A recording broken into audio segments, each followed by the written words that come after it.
Hi friends, welcome back to my YouTube channel.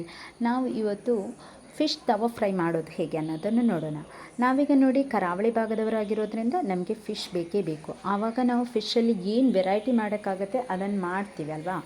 ಹಾಗೆ ಈ fish ಸಿಗದೇ ಇರೋರು, ಫಿಶ್ ತಿನ್ನೋಕ್ಕೆ ಇಷ್ಟ ಇದ್ದವರು ಮತ್ತು ಫಿಶ್ ರೆಸಿಪಿ ಮಾಡಿ ಬರದೇ ಇರೋರು ಕೂಡ ಈ ರೆಸಿಪಿನ ಮಾಡ್ಬೋದು. ಅಷ್ಟು ಈಸಿಯಾಗಿದೆ ಮತ್ತು ಅಷ್ಟೇ ಟೇಸ್ಟಿಯಾಗಿದೆ, ಅಷ್ಟೇ ಕಡಿಮೆ ಇಂಗ್ರೀಡಿಯೆಂಟ್ಸ್ ಕೂಡ ಸಾಕಾಗುತ್ತೆ.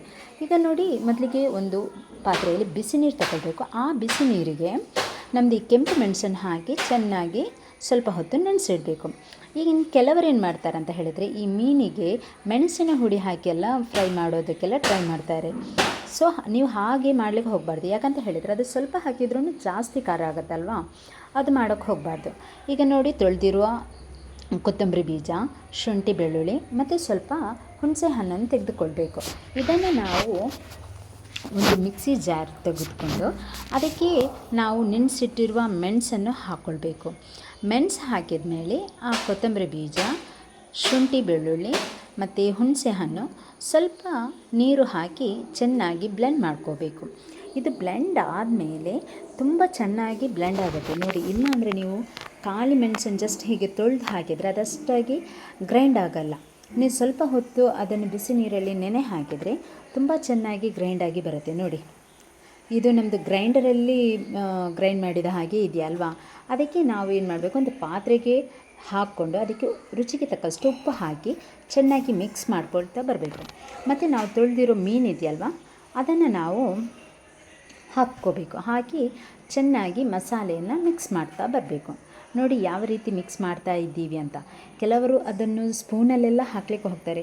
ಅದು ಹಾಕೋದಕ್ಕಿಂತ ನಮ್ಮದು ಕೈ ಇದೆಯಲ್ವ, ನಮ್ಮದು ಕೈಯಲ್ಲಿ ಮೀನಿಗೆ ಮಸಾಲೆ ಹಾಕಬೇಕು. ಆವಾಗ ಆ ಮೀನಿಗೆ ಎಲ್ಲ ಕಡೆ ನಾವು ಮಸಾಲೆ ಹಾಕಲಿಕ್ಕೆ ಸರಿಯಾಗುತ್ತೆ. ಆ ಸ್ಪೂನಲ್ಲಾದರೆ ಅದಕ್ಕೆಲ್ಲ ಕಡೆ ಮಸಾಲೆ ಹಾಕಲಿಕ್ಕೆ ಸರಿಯಾಗಲ್ಲ ನೋಡಿ. ಈ ನಾವು ತೆಗೆದುಕೊಂಡಿರುವ ಮಸಾಲೆ ಏನಾದರೂ ಕಮ್ಮಿ ಆದರೆ ನೀವು ಸ್ವಲ್ಪ ಆ್ಯಡ್ ಮಾಡ್ಕೊಳ್ಬೋದು. ಈಗ ನಾನು ತೆಗೆದುಕೊಂಡಿರೋದು 5 ಫಿಶ್ಗೆ ಸಹ ಕರೆಕ್ಟಾಗಿದೆ. ನೀವು ನೋಡಿದ್ದೀರಲ್ವ ನಾನು ಎಷ್ಟು ತೆಗೆದುಕೊಂಡಿದ್ದೀನಿ ಅಂತ. ಈಗ ನಾವೇನು ಮಾಡಬೇಕು, ಇದನ್ನು ಸ್ವಲ್ಪ ಹೊತ್ತು ಮ್ಯಾರಿನೇಷನ್ ಅಂದರೆ ಸ್ವಲ್ಪ ಅದಕ್ಕೆ ಉಪ್ಪು, ಹುಳಿ, ಖಾರ ಹಿಡಿಯೋ ಹಾಗೆ ಸ್ವಲ್ಪ ಹೊತ್ತು ತೆಗೆದಿಡಬೇಕು. ನಂತರ ಒಂದು ಪ್ಯಾನ್ ಇಟ್ಟು ಅದಕ್ಕೆ ಎಣ್ಣೆ ಹಾಕ್ಕೊಳ್ಬೇಕು.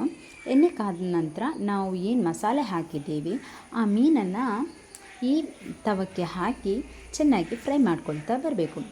ಈ ಸೈಡ್ ಮತ್ತು ಆ ಸೈಡ್, ಎರಡೂ ಸೈಡ್ ಕೂಡ ಫ್ರೈ ಮಾಡ್ಕೋಬೇಕು. ಓಕೆ, ಇದು ಫ್ರೈ ಆದಮೇಲೆ ಇದನ್ನು ತೆಗಿಬೇಕು. ಎರಡೂ ಸೈಡ್ ಫ್ರೈ ಆದಮೇಲೆ ಅದನ್ನು ನಾವು ಒಂದು ಪಾತ್ರೆಗೆ ತೆಗೆದು ಸೈಡಲ್ಲಿ ಇಟ್ಕೊಳ್ಳೋಣ.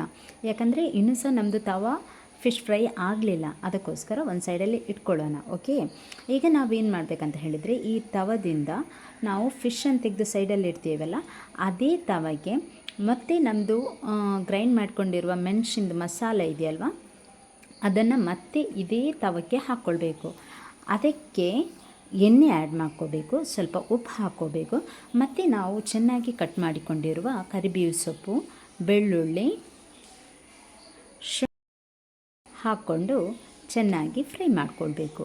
ಚೆನ್ನಾಗಿ ಫ್ರೈ ಮಾಡ್ಕೊಳ್ಬೇಕಂತ ಹೇಳಿದರೆ ಅದರದ್ದು ಸ್ವಲ್ಪ ಹಸಿ ಸ್ಮೆಲ್ ಹೋಗೋ ತನಕ ಚೆನ್ನಾಗಿ ಫ್ರೈ ಮಾಡ್ಕೋಬೇಕು. ನಂತರ ನಾವು ಮೊದಲೇ ಫ್ರೈ ಮಾಡ್ಕೊಂಡಿದೆಯಲ್ವ ಏನು ಫಿಶ್, ಅದನ್ನು ಇದರ ಮೇಲೆ ಮತ್ತೆ ಹಾಕ್ಕೋಬೇಕು. ಕೆಲವರು ಇದಕ್ಕೆ ತುಪ್ಪ ಸಹ ಹಾಕ್ತಾರೆ. ತುಪ್ಪ ಸಹ ತುಂಬ ಡಿಫ್ರೆಂಟ್ ಟೇಸ್ಟಾಗಿ ಬರುತ್ತೆ. ಮತ್ತು ಹಸಿಮೆಣಸಿನ್ಕಾಯಿ, ಬೆಳ್ಳುಳ್ಳಿ ಮತ್ತು ಕರಿಬೇವು ಸೊಪ್ಪನ್ನು ಚೆನ್ನಾಗಿ ಹಾಕಿ ನೋಡಿ, ಈಗ ಯಾವ ರೀತಿ ನಾವು ಮಿಕ್ಸ್ ಮಾಡ್ಕೊಳ್ತಾ ಇದ್ದೀವಿ ಅಂತ ಕಾಣ್ತಾ ಇದೆಯಲ್ವಾ. ಈ ರೀತಿ ಹಾಕಿ ಚೆನ್ನಾಗಿ ಮಿಕ್ಸ್ ಮಾಡ್ಕೊಳ್ಳಿ. ಈ ಮಿಕ್ಸ್ ಆದ ಮೇಲೆ ಅದರ ಮೇಲೆ ನಾವೇನು ಮಾಡಬೇಕು, ಮೊದಲೇ ಫ್ರೈ ಮಾಡ್ಕೊಂಡಿರುವ ಮೀನು ಇದೆಯಲ್ವ ಅದನ್ನು ಇದಕ್ಕೆ ಹಾಕ್ಕೊಳ್ಳಿ. ಇದರದ್ದು ಟೇಸ್ಟ್ ಅಂತ ಹೇಳಿದರೆ ತುಂಬಾ ಟೇಸ್ಟಾಗಿರುತ್ತೆ. ಒಂದು ಸಲ ನೀವು ಸಹ ಮನೆಯಲ್ಲೇ ಟ್ರೈ ಮಾಡಿ ನೋಡಿ, ಎಲ್ಲರಿಗೂ ಇಷ್ಟ ಆಗುತ್ತೆ. ಮತ್ತು ಅದು ಏನು ಹೇಳೋದು, ಖಾಲಿ ಫಿಶ್ ಫ್ರೈ ಅಲ್ಲ, ಅದರೊಟ್ಟಿಗೆ ಗ್ರೇವಿ ಥರ, ಮಸಾಲೆ ಥರ ಏನೇನೋ ಸಿಕ್ಕತ್ತಲ್ವ. ಈಗ ಮೀನು ತಿನ್ನದೇ ಇರೋ ಮಕ್ಕಳು ಇರ್ತಾರಲ್ವ, ಅವ್ರು ಸಹ ಇಷ್ಟಪಟ್ಟು ತಿಂತಾರೆ. ತುಂಬ ಖಾರನೂ ಆಗಲ್ಲ. ಅದು ನೋಡುವಾಗ ಮಾತ್ರ ಮೆಣಸು ತುಂಬ ಜಾಸ್ತಿ ಥರ ಕಾಣಿಸುತ್ತೆ, ಬಟ್ ಅದಷ್ಟು ಖಾರ ಇರಲ್ಲ. ನೀವು ಅದನ್ನು ಮೆಣಸಿನ ಹುಡಿಯಲ್ಲಿ ಮಾಡಲಿಕ್ಕೆ ಹೋದರೆ ಅದು ತುಂಬ ಖಾರ ಇರುತ್ತೆ, ಮಕ್ಕಳಿಗೂ ತಿನ್ನೋಕ್ಕಾಗಲ್ಲ. ಮತ್ತು ಮೀನಿಗೆ ಹಾಕಿದರೆ ವೈಟ್ ಆಗಿ ಇರುತ್ತೆ, ಆವಾಗ ಅದರದ್ದು ಮಸಾಲೆ ಕೂಡ ಹಿಡ್ದಿರಲ್ಲ. ಈಗ ನೋಡಿ ನಮ್ಮದು ಫಿಶ್ ಫ್ರೈ ಯಾವ ರೀತಿ ಬಂದಿದೆ ಅಂತ ಹೇಳಿ.